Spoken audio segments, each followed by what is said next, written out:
किसी रामपुर गांव में एक युवक बहुत ही परेशान रहता था।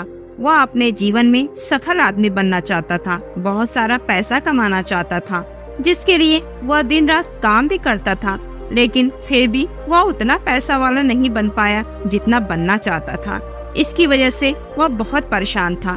फिर एक दिन पता चला कि उनके गांव में गौतम बुद्ध आए हैं। युवक ने सोचा, क्यों न बुद्ध से ही पूछा जाए कि मैं अमीर और पैसे वाला कैसे बन सकता हूँ, क्योंकि मैंने किसी से सुना था कि गौतम बुद्ध के पास जीवन की हर एक समस्या का समाधान है। इसलिए वह बुद्ध के पास जा पहुंचा और उनके पैरों में गिरकर उन्हें अपनी बातें बताने लगा। दोस्तों, यदि हमारी कहानियाँ आपको पसंद आती हैं तो वीडियो को लाइक करके चैनल को सब्सक्राइब जरूर करें। वह युवक गौतम बुद्ध से कहने लगा, हे बुद्ध, कृपया मुझे बताएं कि मैं अमीर आदमी कैसे बन सकता हूँ। मुझे जल्दी से जल्दी अमीर बनकर आराम की जिंदगी जीनी है। गौतम बुद्ध युवक की सारी बातें सुनकर मुस्कुरा कर बोले, बेटा, अगर तुम सच में अमीर बनना चाहते हो तो मैं तुम्हें एक कहानी सुनाता हूँ। उसमें तुम 4 ऐसी बातों को पता लगा सकोगे जिन्हें जानकर तुम आसानी से अमीर बन जाओगे। एक गांव में एक बहुत ही चतुर नाई रहता था और एक पंडित जी से उसकी गहरी मित्रता थी। दोनों पूरा दिन साथ साथ रहा करते थे। जजमान के घरों से उनकी जीविका चलती थी। एक बार ऐसा समय आया कि काफी दिन बीत गए, पर किसी जजमान ने उन्हें नहीं बुलाया। अब तो उनकी आगे रोजी रोटी का संकट उत्पन्न हो गया। परिवार को कैसे पाले, यह समस्या बनी हुई थी। एक दिन नाई ने पंडित जी से कहा कि अपना धंधा तो चल नहीं रहा, क्यों न प्रदेश चलें। प्रदेश में कोई छोटा मोटा कार्य करके धन कमाएंगे। उसके बाद वह दोनों कुछ पैसे जो पहले से जमा करके रखे हुए थे उनको लेकर वह दोनों प्रदेश की ओर जाने लगे। इसके साथ नाई ने अपने औजारों की पेटी भी रख ली। एक मोटी सी रस्सी, एक दही से भरी मटकी और एक ढोलक, और साथ में कुछ सिक्के लेकर चलने लगा। पंडित जी से पूछा, नाई भाई, आप इतनी सारी चीजों को साथ लेकर क्यों व्यर्थ में बाहर उठा कर चल रहे हो? दही तो चलो खाने की काम आ जाएगा, परंतु इस रस्सी और ढोलक का क्या करोगे? यह तो व्यर्थ में थकान लाएगी, इन्हें यहीं रहने दो। नाई कहने लगा, महाराज, कोई भी चीज व्यर्थ नहीं होती, बस उसको सही समय पर इस्तेमाल करना आना चाहिए। कई बार हम लोग कुछ चीजों को व्यर्थ समझकर फेंक देते हैं या उनका सही समय पर इस्तेमाल नहीं कर पाते, इसलिए वह हमें व्यर्थ लगती है। पंडित जी ने सोचा, चलो ठीक ही है, जब भी मनोरंजन करने की इच्छा होगी तब ढोलक बजाकर मनोरंजन कर लिया करेंगे। इस प्रकार नाई और पंडित शहर जाने लगे।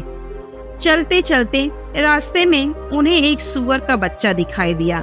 नाई ने उस सूअर के बच्चे को भी अपने थैले में रख लिया।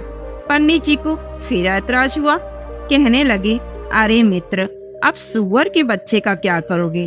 खुद के खाने का तो इंतजाम नहीं है, इसे कहाँ से खिलाओगे?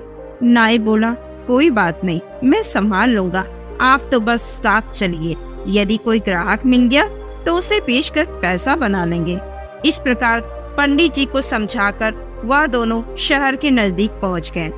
शहर में पहुंचने पर उन्हें पता चला कि यहाँ का जो राजा है उसके पुराने महल में रात को एक राक्षस आता है जो महल में रहने वाले लोगों को खा जाता है।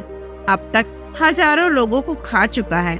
राजा ने पूरे शहर में यह बता रखा था कि जो कोई उस महल में ठहर कर राक्षस को मार डालेगा या भगा देगा तो राजा उस बहादुर व्यक्ति के साथ अपनी बेटी का विवाह कर देगा, आधा राज्यपाट भी दे देगा। राजा की घोषणा सुनकर नाई ने पंडित जी से सलाह ली और बोला, महाराज, जीवन में अमीर बनने के अवसर 1-2 बार ही आते हैं। यदि किसी व्यक्ति ने उन्हें गवा दिया तो वह कभी अमीर आदमी नहीं बन सकता। आज वही अवसर हमें आवाज देकर बुला रही है। यदि हम राक्षस को मारने में या भगाने में सफल हो गए तो जीवन भर बैठकर राज करेंगे। नाई की यह बात सुनकर पंडित बोले, अरे मूर्ख, यह अवसर हमें बुला नहीं रहा, बल्कि हमारी मौत हमें बुला रही है। यदि हम राज्य और राजकुमारी की लालच में आ गए तो राक्षस जरूर हमें खा जाएगा। अक्सर लालच के कारण ही व्यक्ति विपत्ति में फंस जाता है, लेकिन जो बुद्धिमान व्यक्ति होते हैं वह इस तरह के लालच में कभी नहीं फंसते। कहीं मेहनत मजदूरी करके हम खा लेंगे, कम से कम जीवन तो सुरक्षित रहेगा। तो नाई कहने लगा, अरे महाराज, एक बात सुनो, नदी पार वही करते हैं जो उसमें तैरते हैं। डर कर किनारे पे रहने वाला व्यक्ति कभी नदी को पार कर ही नहीं सकता। साहसी व्यक्ति अमीर होने का सपना तो देख सकता है, पर अमीर नहीं बन सकता। अमीर बनने के लिए रिस्क तो उठाना ही होगा। नाई की बात सुनकर पंडित जी घबरा गए और सोचने लगे, आज तो यह हमें मरवा कर ही रहेगा। पंडित जी एक बार फिर नाई से बोले, मित्र, राजा के महल में जाना और राक्षस को मारना यह हमारी बुद्धिमानी नहीं, मूर्खता है। क्यों व्यर्थ मुसीबत मोड़ लेना चाहते हो? तुम्हें अपनी जान लगता है प्यारी नहीं है, या यदि तुम्हें जान प्यारी नहीं है तो कोई बात नहीं, कम से कम मेरे प्राणों की तो चिंता करो। महल में जाना सरासर आत्महत्या करने के समान है। तो नाई बोला, मित्र, परेशान मत हो, हम जरूर जीतेंगे। जीतने वाले कोई अलग काम नहीं करते, बस वह हर काम को अलग तरीके से करते हैं। गरीबी और लाचारी का जीवन जीने से अच्छा है कि मौत से भी टकराकर हमें उन्नति करनी चाहिए। दरिद्रता का जीवन तो वैसे भी मृत्यु के समान ही है। हम पूरा जीवन मेहनत करें तो भी इतना धन नहीं कमा सकते कि राजा बन जाए। तनिक सी हिम्मत करके किस्मत आजमाने में क्या जाता है? मरना तो एक ना एक दिन सभी को है। हिम्मत और बुद्धि बल से काम लेने पर कठिन से कठिन सफलता भी पाई जा सकती है। नाई की बात सुनकर पंडित जी का भय दूर नहीं हुआ, फिर भी नाई का साथ त्यागना भी उचित नहीं समझा। कहते हैं, जो धन अत्यंत संघर्ष करने पर प्राप्त हो, शत्रु के आगे सिर झुकाने से प्राप्त हो, अपमान सहकर प्राप्त हो, जिसमें जान जाने का खतरा हो, धर्म का उल्लंघन करने से प्राप्त हो, उस धन में मन नहीं लगना चाहिए। अब पंडित जी ने डरते डरते नाई के साथ चलने को हाँ तो कह दिया, पर हिम्मत साथ नहीं दे रही थी।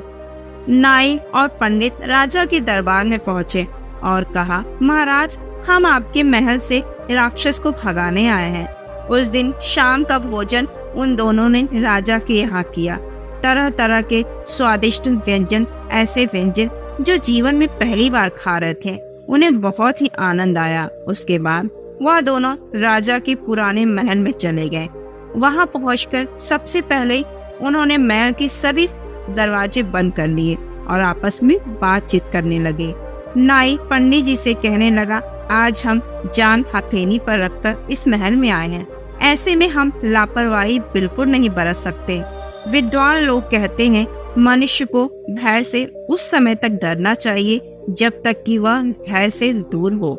जब उसका सामना करना हो जाए तो फिर बिना डरे उसका सामना करना चाहिए, इसी में उसकी भलाई है।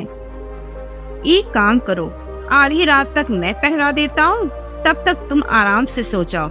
आधी रात के बाद तुम जागना और मैं सोऊंगा। पंडित जी ने कहा, ठीक है। उसके बाद पंडित जी सो गए और बेचारा नाई जागकर राक्षस के आने का इंतजार करने लगा। इधर जब राक्षस के आने का समय हुआ तब वह महल के दरवाजे बंद देखकर दरवाजा खटखटाने लगा। कहने लगा, मेरे महल में आज मुझसे पहले कौन घुसकर सो गया है? द्वार खोलो, वरना मैं द्वार गिरा दूंगा। राक्षस की भयंकर आवाज सुनकर नाई डरा नहीं, वह हिम्मती होकर कहने लगा, बदतमीज, कौन है जो शोर मचाकर मेरी नींद भंग कर रहा है? राक्षस बोला, मैं राक्षस हूँ या मेरा घर है? मेरे घर में सोने वाला तू कौन है? नाई बोला, बेटा, मैं तेरा बाप। वह राक्षस नाक कटा हुआ देखकर रोता हुआ चिल्लाता हुआ वहां से भागा और बोला, अब मैं यहाँ कभी नहीं आऊंगा, यह महल तुम ही रख लो। नाई बोला, खबरदार आना भी मत। नाई बोला, अगर दोबारा तुम यहाँ आए तो अगली बार तुम्हें जिंदा नहीं जाने दूंगा। इस तरह सदा सदा के लिए वह राक्षस महल को त्याग कर चला गया। शर्त के अनुसार नाई आने राज्य का मालिक बन गया और राजा की बेटी से उसका विवाह हो गया। उसने अपने मित्र पंडित को अपना मंत्री बना लिया।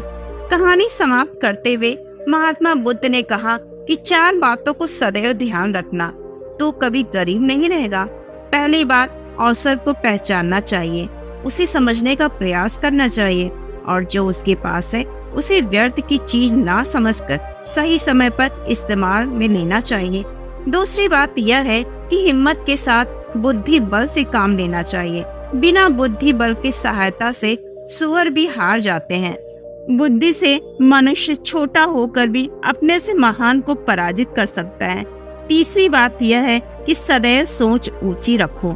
छोटा सोचने वाला कभी अमीर नहीं बन सकता। कहते हैं जब सोच अधिक होगी तो व्यक्ति महान कदम उठाता है। चौथी बात यह कि अमीर बनने के मार्ग में यह 5 चीज बाधाएं बनती हैं। 1 लापरवाही, 2 बीमारी, 3 संतोष, 4 बुजदिली, 5 अपनी जन्मभूमि से प्यार। उसके बाद बुद्ध ने युवक से कहा, यदि इन बातों को तुमने ठीक से समझ लिया तो जीवन में कभी भी गरीबी का मुंह नहीं देखना होगा। अब धीरे धीरे धनवान बनते चले जाओगे। बुद्ध की सारी बातें युवक के समझ में आ गईं। उसके बाद युवक ने अपने जीवन में उन्हीं 4 बातों को अपनाया और वह धीरे धीरे अमीर बनता चला गया। दोस्तों, अगर आप भी अमीर बनना चाहते हैं, बस इन 4 बातों को गांठ बांध लीजिए। उसके बाद आपको अमीर होने से कोई नहीं रोक सकता। दोस्तों, आज की इस वीडियो में बस इतना ही। अगर आपको हमारी वीडियो अच्छी लगी हो तो आप चैनल को सब्सक्राइब करके अपना कीमती सुझाव कमेंट में हमें जरूर दें। आपका धन्यवाद।